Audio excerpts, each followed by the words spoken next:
Hello, and welcome to Arts Encounters, your performance showcase in Manitoba. My name is Andrea Ratuski.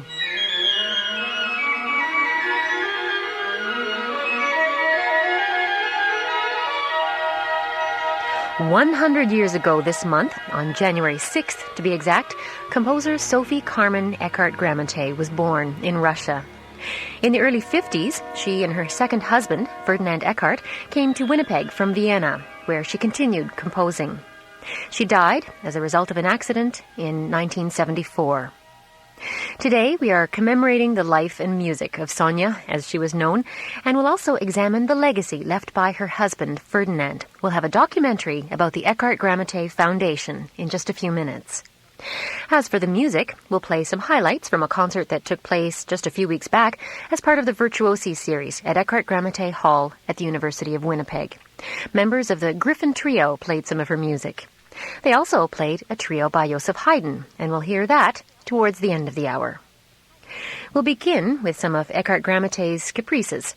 She wrote caprices for solo piano and solo violin, and we'll hear two violin caprices. Number 4, called La Isla De Oro, which she composed after a concert she gave in Palma, Mallorca, and first, Caprice Number 8, subtitled Élégie.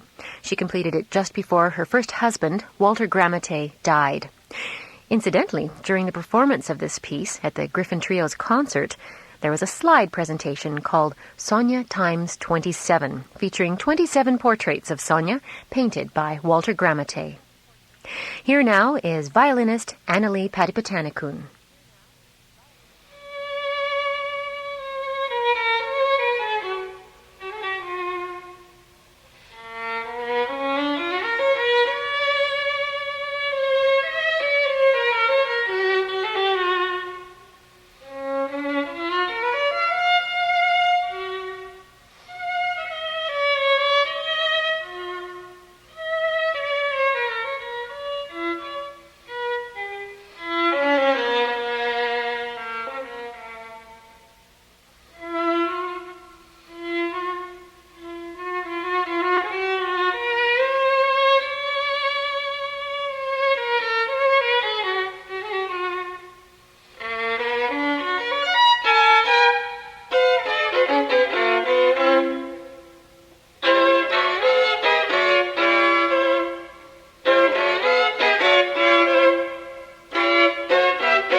Two Caprices for solo violin by Sophie Carmen Eckhardt-Gramatté.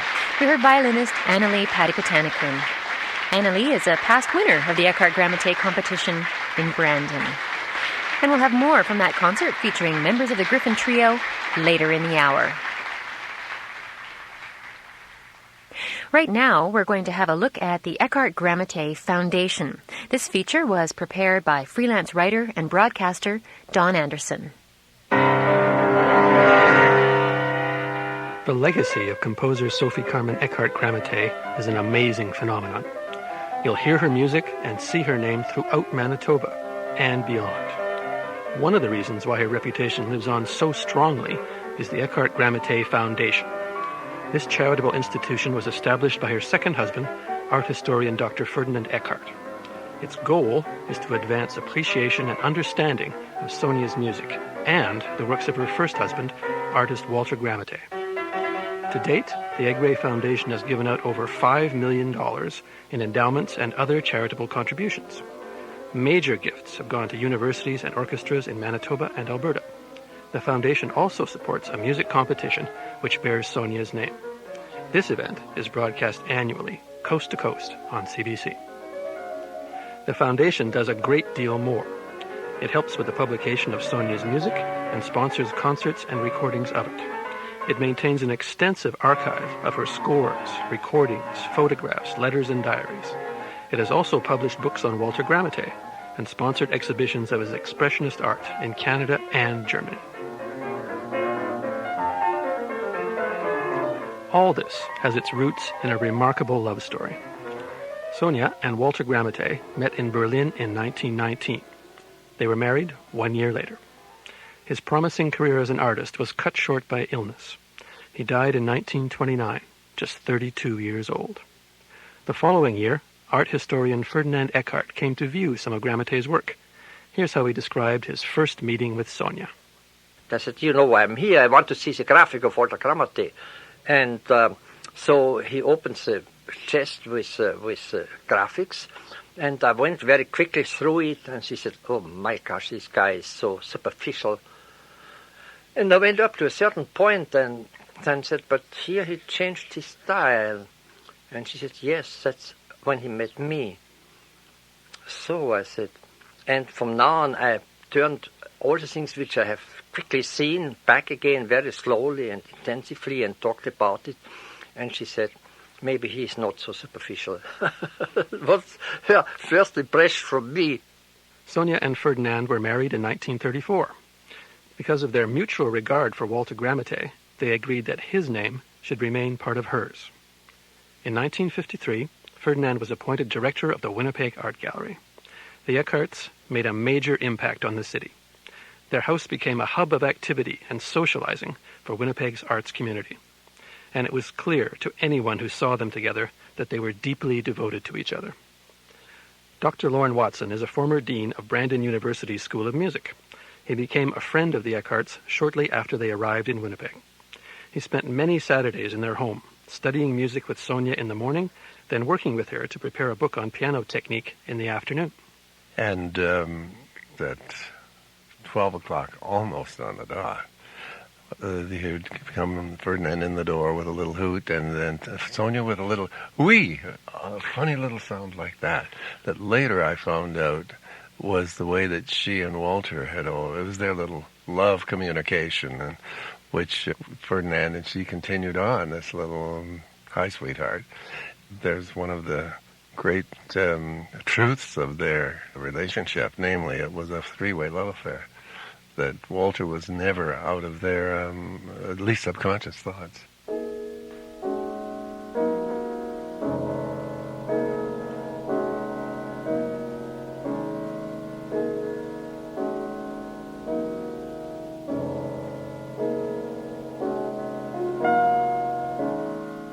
During a visit to Stuttgart, Germany in November 1974, Sonia fell while riding a bus and fractured her thigh bone. A few days later, she died during surgery to correct the injury. She was transported to Berlin, where she was buried beside Walter Gramatté.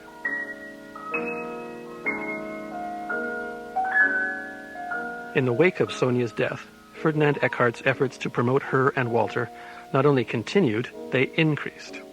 He gathered together 23 volumes of her selected works, then distributed them around the world. Records of her music were pressed. Concerts and exhibitions were sponsored. The music competition, which she had helped to plan shortly before her death, was launched in Brandon in 1976. The competition, known for short as the Egray, has done a great deal to support Canadian musicians, performers, and composers alike. Dr. Lorne Watson has been artistic director of the Egray competition since its inception. He's delighted with the influence it is having. It's so funny. In engaging a juror for this May, a voice, and talking to him, Dr. John Hess, who was really very big in music theater and such in Toronto. He said, "Would you believe I was a competitor in the first piano competition?" That's happened several times, that people are appearing who have been involved in the competition. Several Egray winners have gone on to major careers. Tenor Ben Heppner, Gwen Hobig, concertmaster of the Winnipeg Symphony Orchestra, soprano Nancy Argenta, and those brilliant pianist brothers John Kimura Parker and James Parker.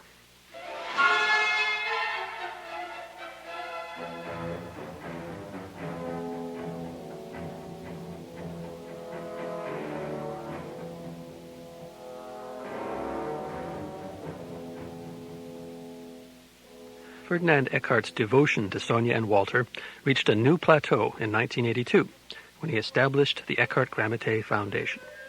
Its funding comes from the sale of art, including works by Walter Gramatté. In 1991, Ferdinand sold 2 paintings by the respected German expressionist Egon Schiele. He had inherited them from his father. This brought the foundation $4 million. With that money, Ferdinand made a series of major gifts. Most recipients had connections with Sonia and her music. The Winnipeg Symphony Orchestra, for example, had premiered her second symphony in 1970. The WSO used the foundation's gift to endow the concertmaster's chair in Sonia's name. The University of Manitoba used its money to maintain and expand its music library, then renamed it in her honor. Another recipient was the University of Winnipeg. Dr. Marcia Hannon is the university's president and vice-chancellor. Soon after taking up her position in 1989, she was told that the campus's musical life was in dire need of both a decent concert venue and a new piano. So when I met Dr. Eckhart, I thought, of course, at that time I didn't know about the foundation, and I didn't know that he was on the verge of considering giving some very generous gifts in the community. But over time I came to know that. And then we got to talking about it, and I asked him if he might consider a project like this. And he hadn't been really thinking about edifices. He'd been thinking really about musical performances and things like that. But as we talked and talked and talked, he became more and more interested in it. And of course, we would have all kinds of interest in presenting some of Sonia's work. So that was certainly a part of it. And then he agreed. Eckhardt-Gramatté Hall opened in January 1993. It has quickly become a beloved fixture in Winnipeg's musical life. It has played host to numerous internationally acclaimed artists, including pianists Marc-André Amelin, Misha Dichter, and Anton Querty. It's also used for lectures, conferences, multimedia presentations, and community events. Over the years, both Dr. Eckhart and the Foundation have provided regular funding for the Egray competition. Brandon University was also on the list of major foundation endowments. The university had bestowed an honorary degree on Sonia back in 1970. Dr. Lorne Watson recalls Sonia's long, close relationship with the school. She was in and out of Brandon once a year or a little more, but in the meantime we had her out for another occasion, whether it was coaching the Brandon Trio in her trio, or a master class, or one of these events which goes through a little lecture demonstration of her works. And of course our connection through my coming to Winnipeg regularly to work with her resulted in her thinking that Brandon, she referred to Brandon as the Salzburg of Manitoba in relation to Winnipeg's Vienna. The Egray Foundation's gift to Brandon University has financed scholarships, the funding of an Eckhardt-Gramatté string quartet, and the promotion of contemporary music. The university's conservatory now proudly bears Sonia's name. The Calgary Philharmonic Orchestra received one of the foundation's major gifts too. Mario Bernardi, its music director at the time, had long been a champion of Sonia's music. The orchestra used the gift to endow the principal viola chair in Sonia's memory. The CPO was scheduled to give the North American premiere of Sonia's Piano Concerto No. 2 in March 1993. This piece had not been played since 1948, and Dr. Eckhart wanted very much to hear it again. The occasion was timed to recognize his gift to the orchestra, too. But then Ferdinand suffered a stroke just 1 month before the performances. It left him weak and disoriented. After much consideration, his friends and his doctor allowed him to make the trip to Calgary. They knew that not going would break his heart. Paul von Wickert is a trustee of the Eckhart-Gramatté Foundation. For that week that we were in Calgary, Ferdinand spent most of it in bed, resting, with two exceptions. The two performances of the piano concerto. And to me, those two events were an example of mind over matter, of what someone with a determination can do. For 2 hours on those 2 days, Ferdinand was like his old self. Of course, he was in the wheelchair, but he was alert. He knew what was happening. And in fact, he was well enough to be up on stage, to be recognized at that concert for his endowment of the orchestra. And the mayor of Calgary presented him with a special award of recognition. And in fact, Ferdinand almost stood up in his wheelchair. He tried, didn't quite make it, but he almost stood up, and he said, "God bless Calgary." So he knew where he was, he knew what was happening, and then the mayor turned to him and said, "No, Dr. Eckhart, God bless you." The University of Calgary received another of the Eckhart-Gramatté Foundation's endowments. It came about through the Eckharts' longtime friendship with Dr. John Roberts, the dean of the university's Faculty of Fine Arts. The gift was used to build a new, state-of-the-art concert venue. Dr. John Bowman is chairman of the Eckhart-Gramatté Foundation. He recalls traveling to Calgary in the fall of 1997 for the opening. He gave me the check, the foundation check, to give to the chancellor of the University of Calgary. And this was at one of our regular Western Canadian meetings, and it was a wonderful experience to present someone with a significant check. It's always nice to give money away, especially when you're giving it to a cause that you believe in. And the reception was excellent. But we haven't been able to do that lately. We don't expect this to go on all the time. Well, maybe someday. Maybe someday. The market for selling German expressionist paintings such as Walter Gramatté's is weak right now. Further major endowments from the Eckhart-Gramatté Foundation will have to wait until it improves. In the meantime, the Foundation plans to continue its current activities, such as putting Sonia's correspondence in order. Paul von Wickert. We have letters from Vincent d'Indy. I don't think there are any letters from Ravel or Debussy, but they were her examiners at the conservatory. We have letters from Gabriel Fauré. And then moving on in time, we have some very interesting letters from Alban Berg. It's a larger task than anyone could have anticipated, because really what it is, it's 75 years of someone's life in paper. Every letter has to be read. Who has written it? What is the subject? So that when people do return to the life of Sonia, and when somebody writes the critical biography or critical article, they'll be able to find the material without having to root through boxes for hours in the archives. Ferdinand Eckhart passed away on Christmas Day, 1995, at age 93. He was buried next to Sonia and Walter. His selfless and untiring dedication to their memory continues to bear fruit. Paul von Wickert. It used to be that Dr. Eckhart would have to really lobby people to have Sonia's music played.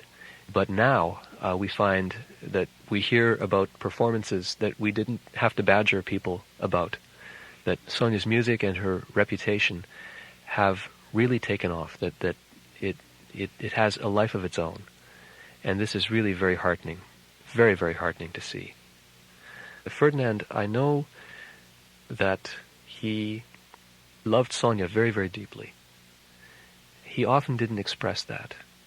I think for, cultural reasons probably.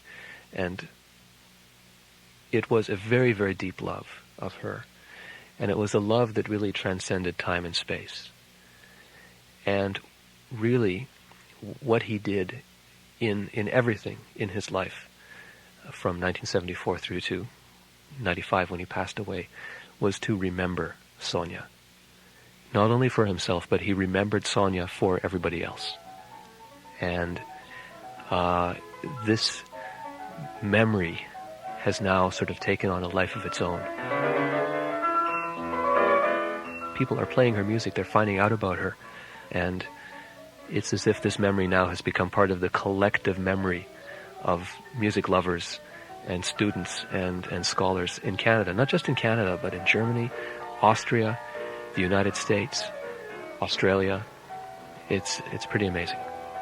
Dr. John Bullman feels that the Eckhart Foundation is fulfilling its mandate. I think so. And maybe that's the greatest accomplishment. I think if Ferdinand was listening to us now, or if he was looking at what we were doing, I think basically Ferdinand would be very proud. I'm Don Anderson.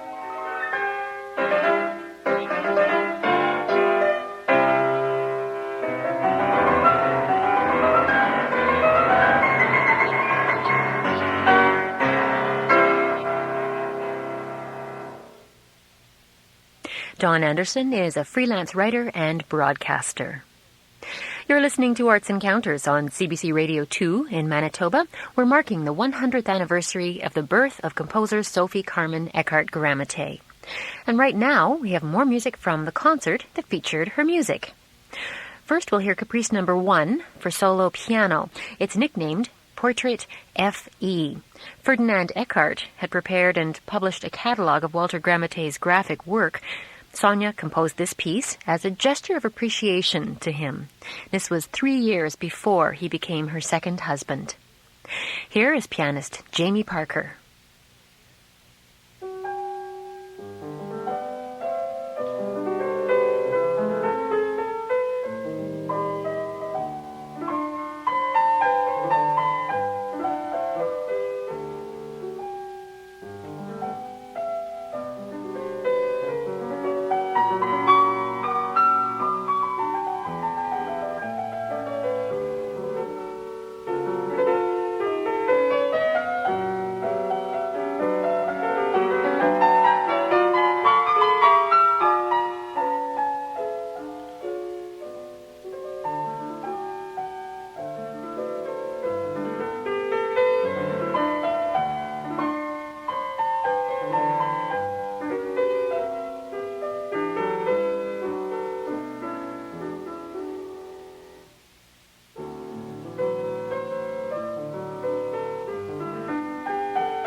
Caprices Number 1 and 3 by Sophie Carmen Eckhardt-Gramatté, played by pianist Jamie Parker, who was a member of the Gryphon Trio.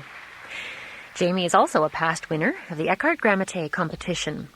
He's presently assistant professor of piano at Wilfrid Laurier University in Waterloo. The other two members of the Gryphon Trio, violinist Anneli Patipatanikun and cellist Roman Boris, are on the string faculty at the Royal Conservatory of Music in Toronto. We have been celebrating the life and music of Sophie Carmen Eckhardt-Gramatté in Words and Music on today's Arts Encounters.